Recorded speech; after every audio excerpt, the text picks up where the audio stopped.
Olá, bom sábado para você. Todo mundo está bem aí em casa, aqui na igreja. Mais uma vez eu quero dizer para você, feliz sábado. Está todo mundo contente por estar no dia do Senhor, adorando o Senhor na sua casa. Isso é motivo de muita alegria, de muita gratidão. Quero aí agradecer você por estar cultuando conosco, estar adorando conosco. Aqui na igreja nós temos várias pessoas aqui com a gente. E nós temos aí também nas redes sociais, através do Facebook e do YouTube, muitas pessoas nos acompanhando. Deus abençoe você aí em Minas Gerais, também pessoas aí na Bahia, aqui no estado de Goiás e região. São pessoas que estão aí adorando a Deus juntamente conosco. Deus possa falar ao teu coração poderosamente e que a mensagem dessa manhã não possa sair daqui vazia, mas possa encontrar lacuna em teu coração, possa trazer paz àqueles que estão precisando de paz. Mas também a mensagem do Senhor possa incomodar aqueles que estão acomodados. Essa é a finalidade dessa mensagem de hoje. Queridos, eu gostaria de começar pedindo para você abrir a sua Bíblia. Você que está aí deitado no sofá agora, pega a sua Bíblia. Pega a sua Bíblia aí, você que está aqui no banco, pega a sua Bíblia. Você que está aí agora na sua cama, na sua rede, no seu sofá, pegue a palavra de Deus. Pegue o seu celular, ligue aí o seu aplicativo e nós vamos abrir na carta de Paulo aos Romanos, no capítulo 13. Carta de Paulo aos Romanos, no capítulo 13. Então você que está aí, pegou a sua Bíblia? Pegou? Está com ela aí? Você também abriu aí? Carta de Paulo aos Romanos, nós vamos ler capítulo 13, versículo 11, tá bom? Ok? Conseguiu aí? Vamos ler então? Vamos ler nesse momento. Diz assim, ó. Eu quero colocar ali para aqueles que não estão com a Bíblia. Quero colocar na tela o texto de hoje. Diz assim: e digo isto a vós outros que conheceis o tempo, já é hora de vos despertardes do sono, porque a nossa salvação está agora mais perto do que quando no princípio cremos. Feche os teus olhos, vamos falar com Deus. Querido Deus, Pai amado, aqui está o teu povo, aqui está a tua igreja, aqui está a tua igreja presencialmente, aqui está a tua igreja conectado via web, está a tua igreja espalhado nas casas e nos lares aqui de Valparaíso, em torno, em outros lugares do Goiás, em outros lugares do Distrito Federal, talvez em outros estados. Aí estão os teus filhos, Senhor Deus. Eu não conheço a condição do coração de cada um nessa manhã. Talvez tenha alguém que acordou nessa manhã triste. Eu gostaria de pedir ao Senhor que console esse coração, traga alegria a esse coração. Senhor Deus, eu sei que tem alguém nesse momento que está desanimado. Eu gostaria de pedir ao Senhor que através da tua palavra que vai ser explanada aqui, esse coração seja animado para louvor e glória de Jesus.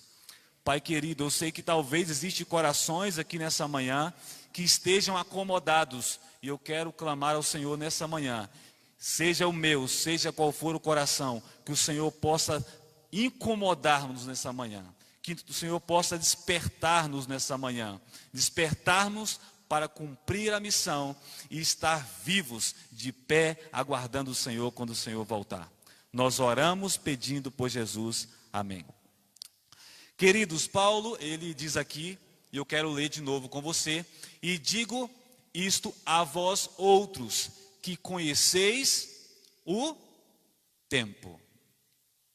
Você conhece o tempo? Então essa mensagem é para você. Você não conhece o tempo? Então essa mensagem também é para você. De que tempo nós estamos falando? Nós não estamos falando do tempo em geral. Nós não estamos falando das horas contadas no relógio. Essa palavra tempo não está normalmente ligada ao tempo em geral, mas está ligado a período, época que estamos vivendo. E eu quero reforçar a pergunta de novo para você. Em que tempo nós estamos vivendo? De que tempo, de que período Paulo está dizendo aqui? Qual é o tempo que nós estamos vivendo? E a pergunta é, você sabe o tempo que você está vivendo?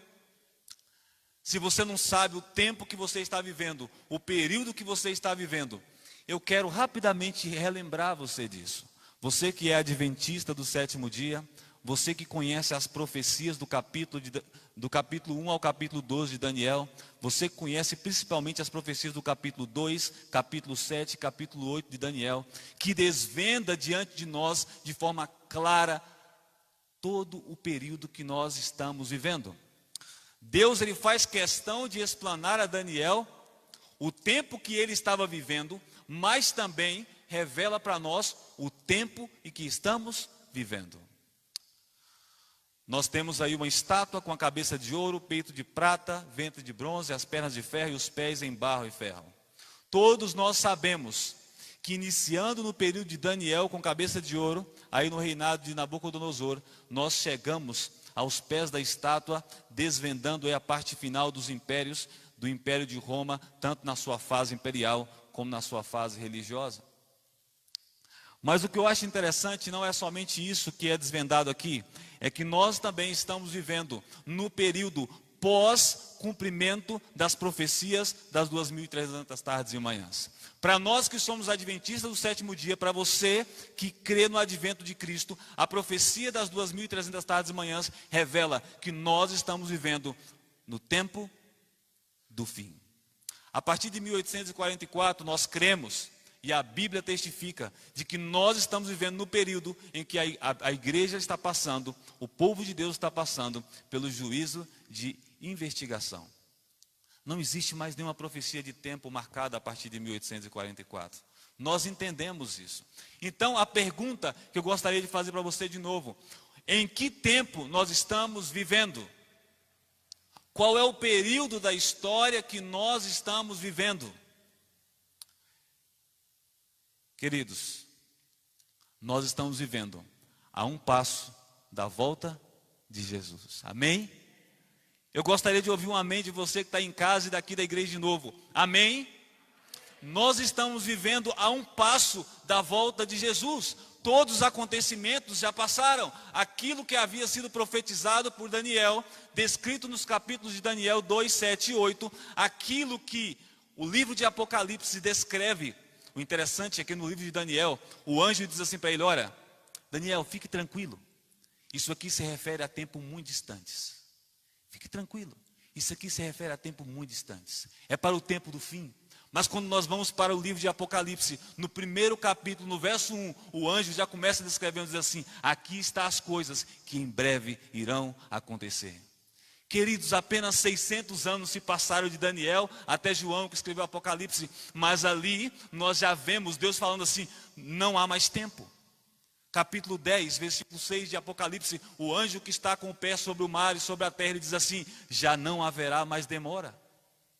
As profecias descritas em Apocalipse, descritas em Daniel, no Apocalipse é descrita como sendo cumprimentos rápidos. E o Apocalipse termina dizendo algo muito bonito: certamente, eis que venho sem demora. Ora vem, Senhor Jesus. Meu querido, nós estamos vivendo no tempo do fim. Se você não crê nisso, a palavra de Deus está dizendo, e eu gostaria que você situasse nesse tempo. A grande pergunta é: como estamos vivendo neste tempo? Como estamos vivendo no tempo do fim? Como devemos viver neste tempo? A primeira pergunta eu não quero que você responda para mim, você deve responder para você mesmo. Mas a segunda pergunta, eu vou responder para você através da Bíblia. Como nós devemos viver no tempo que estamos agora? Como nós devemos viver no período da história que nós estamos agora? Nós não estamos vivendo somente no tempo do fim, mas nós estamos vivendo no tempo do fim do fim. Nós estamos vivendo a um passo da volta de Jesus. Queridos, isso enche o meu coração de alegria, isso enche o meu coração de paz. Esses dias lá em casa, estudando o capítulo 12 de Daniel. E para aqueles que acham que, o capítulo 12 de Apocalipse. E para aqueles que acham que profecia é um bicho de 7 cabeças, que você não deve estudar, que você deve deixar lá, que é difícil de entender. Eu fiz questão de estudar o capítulo 12 de Apocalipse com a minha filha, que tem 10 anos de idade. E quanto mais eu explicava para ela as profecias do capítulo 12 de Apocalipse, mais o meu coração se enchia de alegria, sabendo que Jesus está às portas. sabendo que Jesus está aproximando. Mas como nós devemos estar vivendo agora, visto que Jesus está às portas? O capítulo 24 de Mateus, eu quero que você acompanhe comigo aí. O capítulo 24 de Mateus, a gente não vai ler o capítulo 24 de Mateus. É apenas para você situar comigo algumas coisas. O capítulo 24 de Mateus, você fica com ele aberto aí, porque depois a gente vai entrar no capítulo 25. Você que está aí, abra sua Bíblia aí, agora no capítulo 24 de Mateus. A gente não vai ler verso por verso agora. A partir do verso 3 do capítulo 24, Jesus, ele começa a descrever as cenas que antecederiam a sua breve volta. Jesus então começa a falar sobre os sinais da sua vinda. E os sinais da vinda de Jesus certamente é conhecido de você que está aqui nessa manhã. Certamente é conhecido de você que está aí em casa. Jesus então começa a descrever as cenas finais. E ele fala de quê? De guerras, rumores de guerras, terremotos, furacões, fome, falsos profetas, doenças. Mas Jesus, após descrever as cenas finais, o que eu acho interessante é que ele não deixa a gente na escuridão. Após descrever quais seriam os sinais da volta dele, ele começa a descrever como eu e você deveríamos estar quando ele chegasse para nos buscar.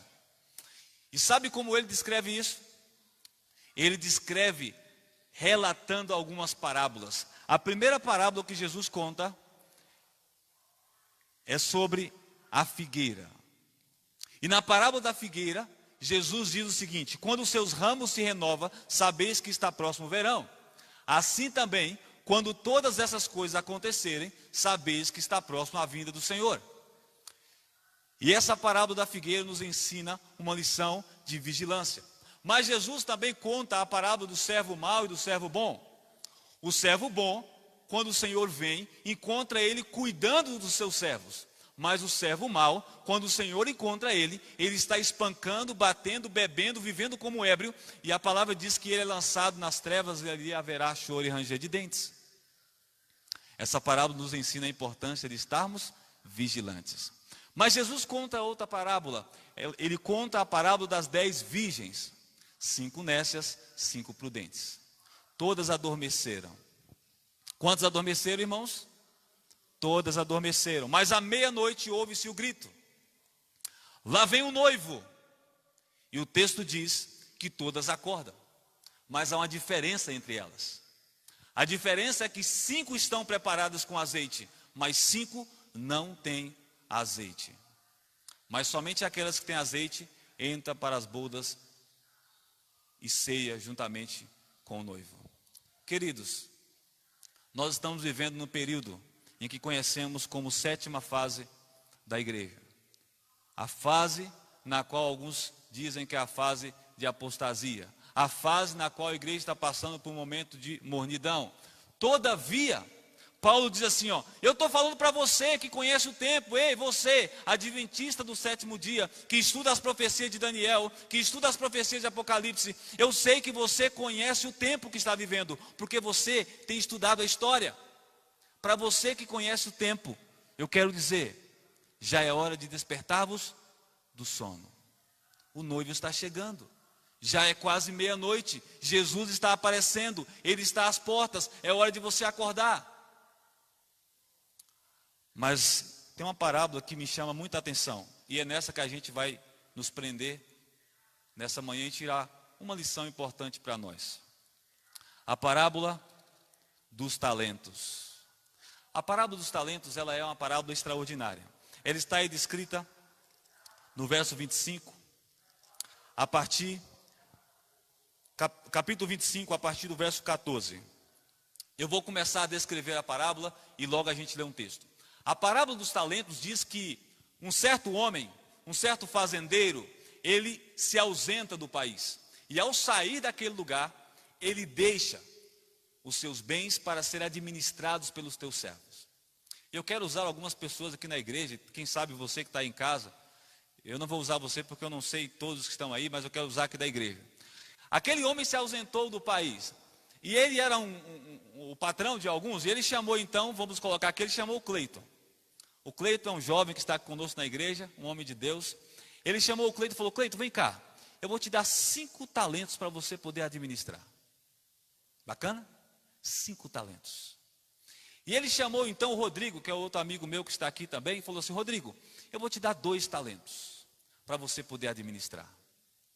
E ele chamou um outro aí, um incircunciso, eu não vou colocar aqui ninguém como exemplo, porque é triste essa situação.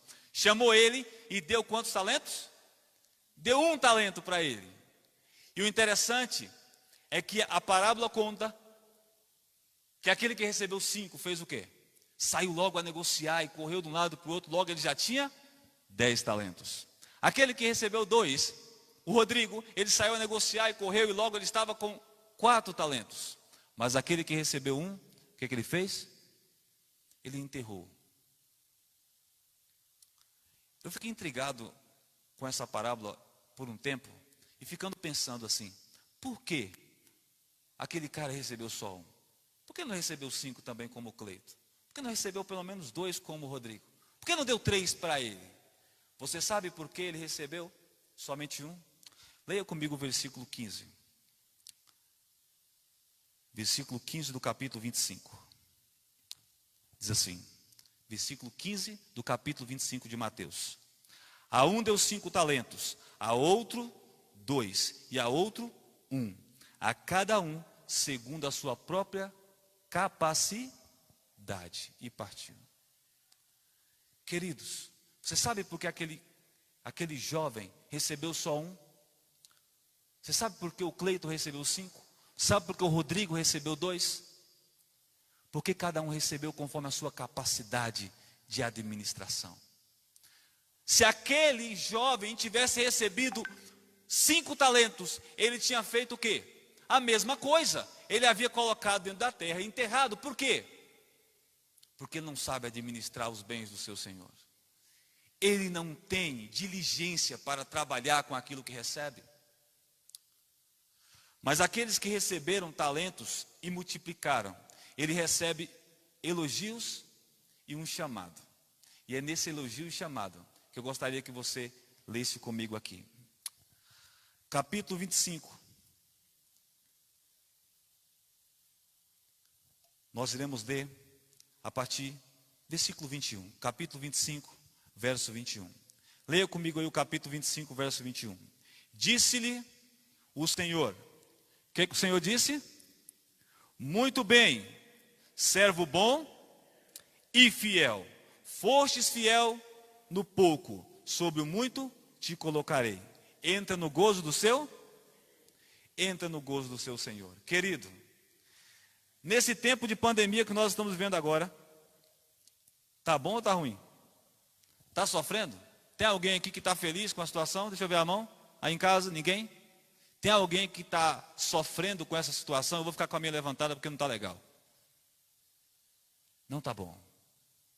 Nesse momento de sofrimento, como seria gostoso ver o céu se abrindo e o Senhor olhar para você assim: muito bem, servo bom e fiel, entra no gozo do teu Senhor. Como seria gostoso ouvir agora o Senhor olhar para nós e falar assim: filho, já deu, já está cansativo demais, vem morar comigo agora. Só que para os ouvintes dessas delícias, existe uma lição que nós temos que aprender.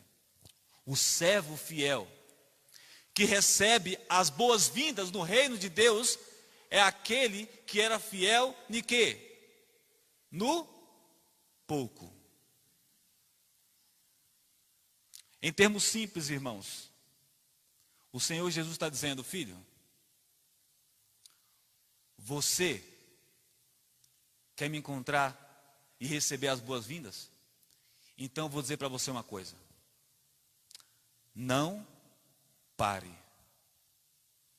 Deus não está pedindo para a gente revolucionar o mundo. Deus não está pedindo para você que recebeu 2 talentos, 5 talentos. Deus não está pedindo para você pregar o evangelho a todo mundo sozinho. Deus não está pedindo você para revolucionar as coisas. Deus está pedindo para você fazer simplesmente o pouco. Deus está pedindo para você simplesmente continuar fazendo pouco. Deus simplesmente está pedindo para você não parar. Continue. Infelizmente, nós estamos vendo uma situação delicada e eu tenho visto que muitos estão gostando. Muitos estão acomodando com a situação e estão parando. Estão parando. Mas nós não somos chamados para parar. Nós somos chamados para avançar. Joás, mas está dizendo que eu tenho que parar, porque a doença está aí fora. Nós somos chamados para continuar. Nós somos chamados para avançar, irmãos, e não para parar. Paulo diz assim: nós não somos daqueles que retrocedem, mas somos da fé, daqueles que vão para frente, daqueles que vão adiante. Nós não somos chamados para parar, irmãos, nós somos chamados para avançar. Mas avançar fazendo o quê? O pouco que Deus colocou para você fazer. O que é que você faz? Eu quero ler com você um texto que está bem aqui do lado do outro, que é o texto do grande julgamento. No verso 34 do capítulo 25, veja o que o rei dirá àqueles que estiverem à sua direita. Leia comigo, diz assim: então dirá o rei aos que estiverem à sua direita: vinde, benditos do meu Pai, entrai na posse do reino que está preparado desde a fundação do mundo. Você quer ser um bendito do Pai? Quer receber o convite e entrar na posse do reino? Agora Jesus vai explicar o porquê que essas pessoas aqui receberam o convite. Quero ler com você, verso 35 em diante. Jesus explica: por quê? Porque tive fome e me deste de comer, tive sede e me deste de beber, era forasteiro e me hospedastes, estava nu e me vestistes, era enfermo e visitastes, preso e fosse ver-me. Queridos, Jesus não está pedindo para você fazer uma revolução no mundo. Ele está pedindo coisas simples. Ele está pedindo para a gente visitar quem está precisando de visitação. Ele está pedindo para a gente poder hospedar quem está precisando de hospedagem, para alimentar quem está precisando ser alimentado, para saciar quem está precisando ser saciado. Aqui há apenas exemplos de coisas básicas que eu e você devemos estar fazendo agora nas portas do reino de Deus. Mas infelizmente a gente está chegando no limiar das portas do reino e a gente está parando. Está parecendo Paulo, só que Paulo ele trabalhou muito. Muitos infelizmente estão chegando agora e falando assim: ei, eu combati o bom combate, eu completei a carreira, guardei a fé, e a coroa da justiça está reservada para mim, a qual o Senhor, o reto e justo juiz, me dará naquele dia. Mas eu pergunto, quando Paulo falou que ele combateu o bom combate, que estava chegando no final, que ele parou, ele estava à beira da morte. Quantos aqui estão já na beira da morte? Tem alguém aí? Tem alguém aí em casa que está à beira da morte, que vai morrer hoje, amanhã, vai? Não. Então, por que você está parando? Não pare, querido, tem que continuar caminhando, fazendo pouco. Ah, Joás, mas a gente não pode visitar as pessoas, porque a doença está aí fora, a gente tem que respeitar, eu sei disso. Mas existem vários métodos para a gente poder alcançar as pessoas. E um dos métodos está aqui, ó.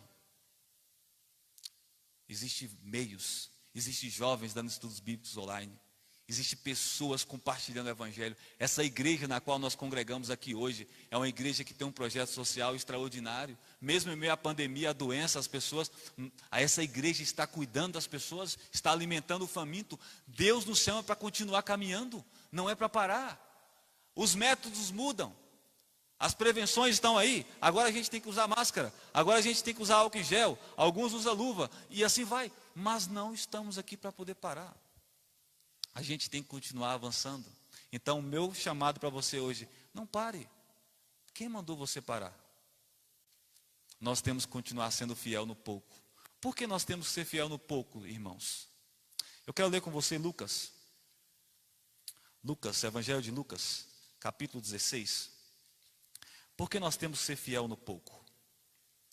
Lucas, capítulo 16, verso 10. Vamos ler comigo? Você que está em casa, abra a sua Bíblia, Evangelho de Lucas, capítulo 16, no verso 10. Por que a gente tem que ser fiel no pouco? Será que Deus não poderia voltar logo agora e falar assim: tá bom, filho, não precisa fazer mais nada, já chega, venha morar comigo?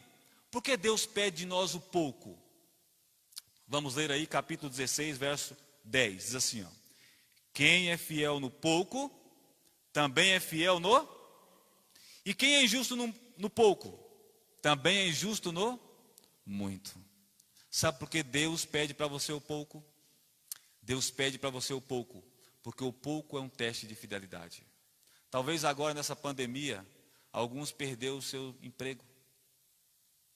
Talvez eu estou falando para alguém aqui, por conta da situação, perdeu o seu emprego. E porque perdeu o emprego, agora a única chance que ele apareceu para ele foi trabalhar no sábado. Foi transgredir a lei de Deus. Deus está pedindo para você ser fiel no pouco. Deus está pedindo para você ser fiel a Ele agora, nesses últimos dias. Talvez eu estou falando para alguém aqui agora, porque está passando por essa situação toda. E aí acha que Deus não está cuidando de você e começa a abandonar a fé. Talvez tenha alguém agora que está afastando dos caminhos do Senhor. Deus está dizendo para você, olha, seja fiel. Seja fiel agora, no pouco. Porque se você for fiel no pouco, sob o muito, eu colocarei você. Queridos, sabe por que nós temos que ser fiel no pouco? Porque nós vivemos em um mundo em que há muita infidelidade, sim ou não? É um mundo de pessoas infiéis. É um mundo em que quando você olha para os grandes que estão lá em cima, você vê a quantidade de corrupções que aumentam. E sabe, às vezes a gente fica olhando indignado e diz assim, mas por que eles estão sendo infiéis? Por que estão roubando lá em cima? Sabe por que as pessoas estão sendo infiéis no muito? Porque um dia foram infiéis no pouco. Porque um dia fracassaram aqui no pouco. Queridos, quanto tempo de vida você acha que você ainda tem? Quanto tempo de vida normalmente a gente vive aqui nessa terra? Alguns vivem 60, né? Outros chegam a 70, 80. Varia da saúde que você tem. Todavia, eu quero dizer para você uma coisa. O período de tempo que Deus te dá aqui nessa terra não é vida ainda. Eu vou repetir de novo. Esse tempo que Deus está te concedendo aqui nessa terra não é a vida ainda. É apenas um período de teste. Para alguns vai chegar a 70, 80. Para outros vai chegar a 30, 40, 15. Mas é um período de teste. E eu quero dizer para você uma coisa. Esse período de teste não é para sempre, ele está acabando. Já está chegando o momento de Deus pôr fim a todas essas coisas. Está chegando o momento do período de prova terminar. Então por isso eu quero clamar a você, não pare. Talvez amanhã na curva da vida, esse período encerra para você. Agora a pergunta é, como você será achado quando o seu período encerrar? Você vai ser encontrado aprovado ou reprovado? Isso vai depender de como você está vivendo agora. Se você está parado ou se você está avançando. Se você está estagnado ou se você está continuando. Esse período na qual estamos passando, pouco tempo que Jesus concede a nós, o pouco que Deus pede de nós, é um período de aperfeiçoamento. Daniel, ele diz assim, que muitos serão provados, embranquecidos. Esse é um período na qual a gente está sendo provado, está sendo embranquecidos. Estamos sendo preparados para um reino melhor, para um reino diferente. Talvez nessa pandemia Deus usou aí para você poder aperfeiçoar mais na oração. Não tinha nem tempo para orar, irmão. É correndo como doido, atrás de alguma coisa que no final não vai dar em nada. Trabalhando como louco, não tem tempo para orar a Deus, e Deus está falando assim, vou dar uma parada aqui para você ver se aperfeiçoa na oração. Talvez esse é o momento de você aperfeiçoar mais no estudo da palavra de Deus. O momento talvez de você dedicar mais ao estudo das profecias e entender o tempo que você está vivendo. Esse é o momento de aperfeiçoação também na pregação do Evangelho. Esse é o momento que Deus nos concede para poder dedicar mais à pregação do Evangelho. Mas muitos estão perdendo a oportunidade de pregar o Evangelho nesse tempo. Queridos, use os meios que você tem, use as formas que Deus concedeu, mas não pare de pregar o Evangelho. Continue pregando o Evangelho. É nesse momento que os corações estão abertos, é nesse momento que as pessoas estão mais propícias a ouvir o Evangelho, estão mais sensíveis à voz de Deus. E nós estamos perdendo a oportunidade de pregar o Evangelho. Sabe, Deus não mandou a gente parar. Joás, mas o governo falou que é para parar. Eu não estou dizendo que a gente tem que afligir as leis do governo, mas você não pode parar de ser crente. Tem pessoas que, porque não está tendo tempo para congregar, está esfriando a fé em casa. Então vem para a igreja. A igreja está aberta, como a irmã Wilma falou aqui. Nós temos mais espaço aqui nessa igreja para você poder estar conosco. Por que você está em casa? É do grupo de risco? E se não é? Você é do grupo de risco mesmo? Eu sou. Eu tenho bronquite e tenho asma. Mas desde quando começou a pandemia, eu nunca deixei de pregar o evangelho. Nunca parei. Nunca deixei de visitar as pessoas. Nunca deixei de dar estudo bíblicos. Pode dizer que eu sou um louco. Mas a gente não pode parar. Esse período de teste que nós estamos passando aqui é um período para a gente continuar pregando o evangelho. Agora, as precauções existem, as proteções estão aí, mas nós não podemos parar. Muitos estão parando de pregar o evangelho, mas infelizmente continuam vivendo a vida do mesmo jeito. Vai ao supermercado, vai ao trabalho, vai ao banco. Mas por que para a igreja a gente foge? Essa igreja aqui ainda está tendo a liberdade de congregar, de abrir para os públicos, que aqueles que podem vir. Então, querido, por favor, continue. Deus não pediu você para parar. Esse é um momento na qual diz a irmã White, e eu quero ler esse texto para a gente poder finalizar a mensagem dessa manhã. Logo, o povo de Deus será provado por ardentes provas. Acompanhe comigo o que eu vou dizer aí. Logo, o povo de Deus será provado por ardentes provas. E a grande proporção dos que agora permanecem genuínos e verdadeiros, demonstrar-se-á metal vil. Queridos, as provas elas vêm para peneirar muitos. E eu me preocupo. Você está caindo pelo buraco da peneira. Você está passando pelo ralo. Você está deixando escapar a sua chance. Jesus está às portas. Ele está vindo. Então não é o momento de você parar. É o momento da gente continuar avançando. Queridos, quando a religião de Cristo for mais desprezada, quando sua lei mais desprezada for, então deve o nosso zelo ser mais ardoroso.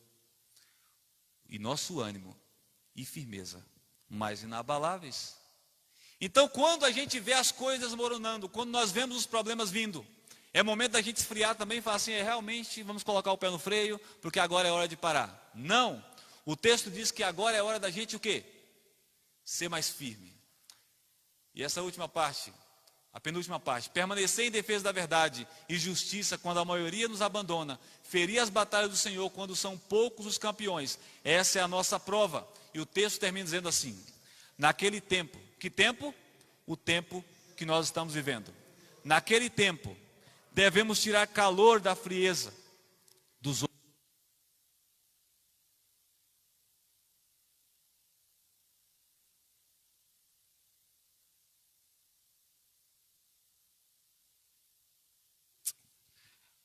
Naquele tempo, devemos tirar calor da frieza dos outros. Eu respondo para você de novo e pergunto de novo.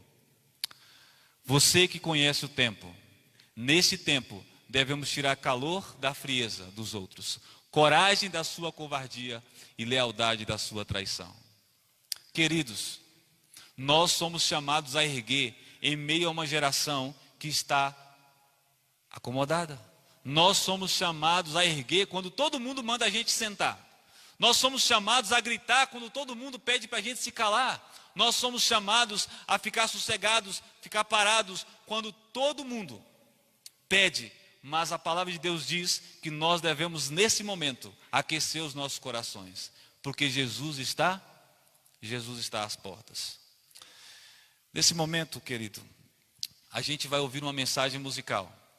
Mas eu gostaria de que você refletisse como você está vivendo nesse tempo. Você está parado, está acomodado, Jesus está chamando para você sair do seu lugar. Talvez eu estou falando para alguém aqui nesse momento que está afastado dos caminhos do Senhor, está parado, estagnado, estacionado. Deus está chamando você para ir avante. Deus está chamando você para se levantar agora e subir com Ele para o reino dos céus. Enquanto você ouve essa música, eu gostaria que você refletisse como você está vivendo nesses últimos momentos da história desse mundo.